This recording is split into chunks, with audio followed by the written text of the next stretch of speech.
नमस्कार प्रिय छात्रों, यह हमारा कक्षा 12वीं का जीव विज्ञान बायोलॉजी का अर्धवार्षिक परीक्षा पेपर है। इस पेपर का समय 3 घंटे होने वाला है। पूर्णांक 70 अंक और इस पेपर में टोटल 20 क्वेश्चन आने वाले हैं और यह पेपर आपकी परीक्षा में हिंदी एंड इंग्लिश वर्जन में आने वाला है और आप सभी को इस पेपर का संपूर्ण उत्तर इसी वीडियो में मिलने वाला है।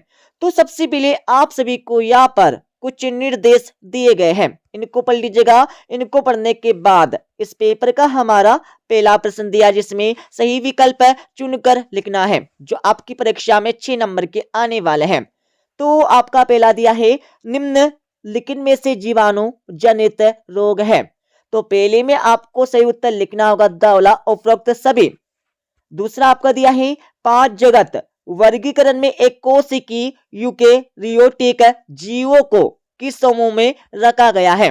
तो दूसरे में आपको सही उत्तर लिखना होगा बावला पोटिस्टा में। और तीसरा आपका दिया है, तो तीसरे में आप सभी को सही उत्तर लिखना होगा अ वाला राइजोबियम। और चौथा आपका दिया है जड़ें विकसित होती है। तो चौथे में आप सभी को सही उत्तर लिखना होगा अ वाला मूलांकर से। और पांचवा आपका दिया है श्वसन मूल पाई जाती है।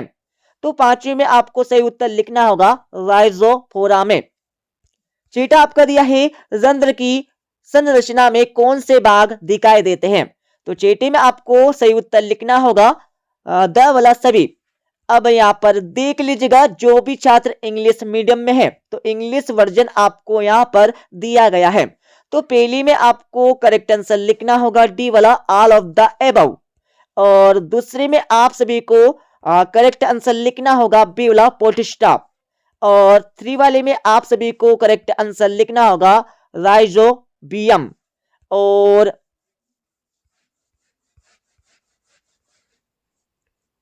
माफी चाहूंगा, यहाँ पर क्वेश्चन नंबर 2 आपका थोड़ा यहाँ पर कट गया है, ठीक है। फिर भी यहाँ पर फिल इन द ब्लैंक्स आपके दिए हैं। तो जो भी छात्र इंग्लिश मीडियम में है तो इंग्लिश वर्जन आपको यहाँ पर दिया गया है, ठीक है। और हिंदी मीडियम वाले इसका ट्रांसलेट कर लीजिएगा। और क्वेश्चन नंबर 3 में आप सभी को सत्य या असत्य आपको बता के लिखना होगा, जो आपकी परीक्षा में 6 नंबर के आने वाले हैं। तो भाई साहब आपका पहला दिया है सेवालों का अध्ययन फाइकोलॉजी कहलाता है। तो पहले में आपको लिखना होगा बिल्कुल सत्य। और दूसरा आपका दिया है IAA का पूरा नाम इंडोल एसिटिक एसिड है। तो बिल्कुल है, सत्य हो जाएगा। दूसरा आपका दिया है सरसों और बैगन हाइपोगाइनस फूल के उदाहरण है। तो बिल्कुल है आपका सत्य हो जाएगा। और चौथा आपका यहाँ पर असत्य हो जाएगा। और पांचवा आपका दिया है ग्लाइकोलाइसिस की क्रिया कोशिका द्रव में संपन्न होती है। तो बिल्कुल होती है, सत्य हो जाएगा। छठा आपका दिया है श्वसन की क्रिया श्वासोच्छ्वास से प्रारंभ होती है। तो बिल्कुल नहीं होती है, असत्य हो जाएगा। अब यहाँ पर देख लीजिएगा, जो भी छात्र इंग्लिश मीडियम में है तो इंग्लिश वर्जन आपको दिया है जिसमें ट्रू एंड फॉल्स आपको बताना है। और क्वेश्चन नंबर 4 में आप सभी को सही जोड़ी बनाकर लिखना होगा। तो सही जोड़ी का मिलान आप सभी कर लीजिएगा। पहले में आपको लिखना होगा वसा में ई वाला वसी अम्ल। और दूसरे में आप सभी को लिखना होगा डी वाला। और तीसरे में आप सभी को लिखना होगा आयोडीन में गेंगा। सॉरी, यहाँ पर थोड़ी मिस्टेक है, ठीक है। और चौथा आपका दिया लोह तत्व, इसमें आपको लिखना होगा एनीमिया। और पांचवी में आप सभी को लिखना होगा सी वाला CO2 ग्रहण करता, ठीक है। अब आप सभी यहाँ पर देख लीजिएगा, जो भी छात्र इंग्लिश मीडियम में है तो इंग्लिश वर्जन आपको यहाँ पर दिया गया है। और क्वेश्चन नंबर 5 में आप सभी को एक वाक्य में उत्तर देने होंगे, जो आपकी परीक्षा में 5 नंबर के आने वाले हैं। तो आपका पहला दिया है मूत्र में ग्लूकोज की उपस्थिति किस रोग को दर्शाती है। तो पहले में आपको लिखना होगा मधुमेह रोग आपको लिखना होगा पहले का। और दूसरा आपका दिया है रेनिन हार्मोन किस अंग द्वारा साबित होता है। तो दूसरे में आप सभी को सही उत्तर लिखना होगा यहाँ पर वृक्क आपको लिखना है, ठीक है। और तीसरा आपका दिया है पेशियों में पाई जाने वाली प्रोटीन का नाम आपको लिखना होगा। तो तीसरे का उत्तर आप सभी लिख लीजिएगा। इसमें आपको लिखना होगा एक्टिन तथा मायोसिन। ठीक है, लिख लीजिएगा। और चौथा आपका दिया है मानव का मूत्र की पीएच वैल्यू कितनी होती है। तो चौथे में आप सभी को सही उत्तर लिखना होगा 6। और पांचवा आपका दिया है पेशे को अस्थि से जोड़ने वाले उत्तक क्या कहलाते हैं। तो पांचवी में आप सभी को सही उत्तर लिखना होगा टेंडेंस। टेंडेंस कहलाते हैं। ठीक है, अब यहां पर देख लीजिएगा, जो भी छात्र इंग्लिश मीडियम में, तो इंग्लिश वर्जन आपको दिया है जिसमें right answer in one sentence, आपको प्रत्येक के एक शब्द में उत्तर देना है। और अब आप सभी 2-2, 3-3 एवं 4-4 नंबर के प्रश्न देख लीजिएगा। आपका छठा प्रश्न दिया है टेक्सा किसे कहते हैं। उदाहरण सहित आपको लिखना होगा। और अतवे में आप सभी को जैव विविधता से आप क्या समझते हैं, इसके बारे में आपको लिखना है। और सातवें प्रश्न में आप सभी को बीजांडन्यास को परिभाषित करके लिखना होगा। और अतवे में आप सभी को एक प्रारूपिक पुष्प का नामांकित चित्र बनाकर आपको लिखना है। और आठवें प्रश्न में आप सभी को जाइलम व फ्लोएम के 2 कार्य आपको बताना होगा। और अतवे में आप सभी को खोले व बंद संवहन तंत्र में 2 अंतर बता के लिखना है। और 9वां प्रश्न आपका दिया है, पढ़ लीजिएगा। 9वें के बाद आपको 10वां प्रश्न यहाँ पर दिया है जिसमें ब्लैकमैन का सीमाकार सिद्धांत आपको लिखना होगा। और 8वें प्रश्न में आप सभी को क्रॉस एनाटॉमी को परिभाषित करके आपको लिखना है। और 11वां प्रश्न आपका दिया जिसमें जीव क्षमता तथा फेफड़ों की कुल धारिता, इसी में अंतर आपको बता के लिखना होगा। और इसके 8वें वाले प्रश्न में आप सभी को जीव क्षमता से आप क्या समझते हैं, इसकी परिभाषा आपको देना है। 12वें प्रश्न में आप सभी को मानव में होने वाले श्वसन संबंधी 2 रोगों के नाम आपको लिखना होगा। और 8वां प्रश्न आपका दिया है, पढ़ लीजिएगा। सभी के उत्तर आपको बताएंगे इस वीडियो के लास्ट में। और 13वां प्रश्न आपका दिया जिसमें एक बीजपत्री व द्विबीजपत्री पौधों में 3 अंतर आपको बता के लिखना होगा। और 8वां प्रश्न आपका दिया है। 14वें प्रश्न में आप सभी को प्रोकैरियोटिक व यूकैरियोटिक कोशिका में 3 अंतर बता के लिखना होगा।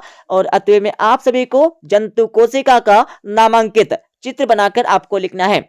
और 15वें प्रश्न में आप सभी को C3 तथा C4 पौधों में आपको प्रमुख 3 अंतर लिखना होगा। और इसके 8वें वाले प्रश्न में आप सभी को प्रकाश संश्लेषण की क्रिया को प्रभावित करने वाले 3 कारकों को आपको लिखना है। और 16वें प्रश्न में आप सभी को ECG को सचित्र समझाकर आपको लिखना होगा। और 8वें में आप सभी को मनुष्य के हृदय की संरचना को समझाकर आपको लिखना है। 17वें प्रश्न में आप सभी को हृदय पेशी की संरचना चित्र सहित आपको स्पष्ट करके लिखना होगा। और 8वें वाले प्रश्न में आप सभी को केचुए के विभिन्न खंडों का नामांकित चित्र बनाकर आपको लिखना है। 18वें प्रश्न में आप सभी को केब्र चक्र की क्रिया का ग्राफी निरूपण करके आपको लिखना होगा। और 8वां प्रश्न आपका यहाँ पर दिया है। 19वें प्रश्न में आप सभी को रक्त के धक्का जमाने की प्रक्रिया को समझाकर आपको लिखना होगा। और 8वां प्रश्न आपका दिया है, पढ़ लीजिएगा। ठीक है, और 20वां प्रश्न आपका यहाँ पर दिया गया है। ठीक है, जो आपकी परीक्षा में 4 नंबर का आने वाला है।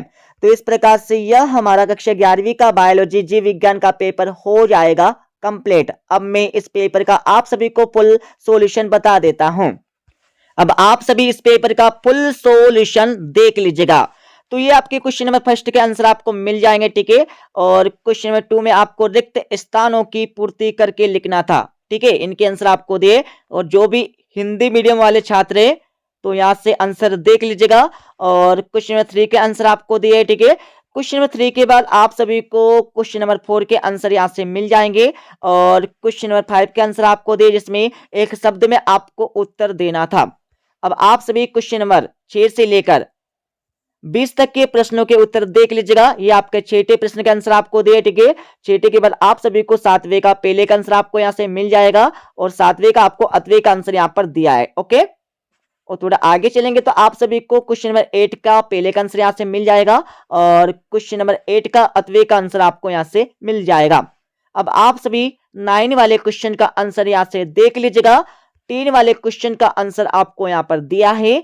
और 11 वाले क्वेश्चन का पहले का आंसर आपको दिया है। और 8वें का आंसर आपको यहाँ पर दिया है। 12वें क्वेश्चन का आपको पहला एंड इसके अतवे का आंसर यहाँ से मिल जाएगा। और 13वें क्वेश्चन का आपका पहले का आंसर दिया है और अतवे का आंसर आपको यहाँ पर दिया है। 14वें क्वेश्चन का आपको पहले का आंसर यहाँ से मिल जाएगा और अतवे का आंसर आपको यहाँ से मिल जाएगा पूरा का पूरा। देख लीजिएगा,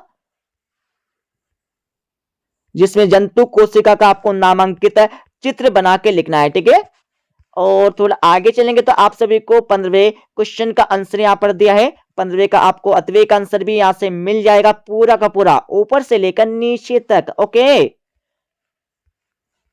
ये पूरा आपको लिखना है भाई साहब। ओके, और आप सभी को 16वें क्वेश्चन का अतवे का आंसर यहाँ से मिल जाएगा पूरा का पूरा, ऊपर से लेकर नीचे तक। और आप सभी को 17वें क्वेश्चन का आंसर यहाँ से मिल जाएगा पूरा का पूरा। देख लीजिएगा अच्छे से। और आप सभी को 18वें क्वेश्चन का आंसर यहाँ से मिल जाएगा पूरा का पूरा। ठीक है, ऊपर से लेकर नीचे तक।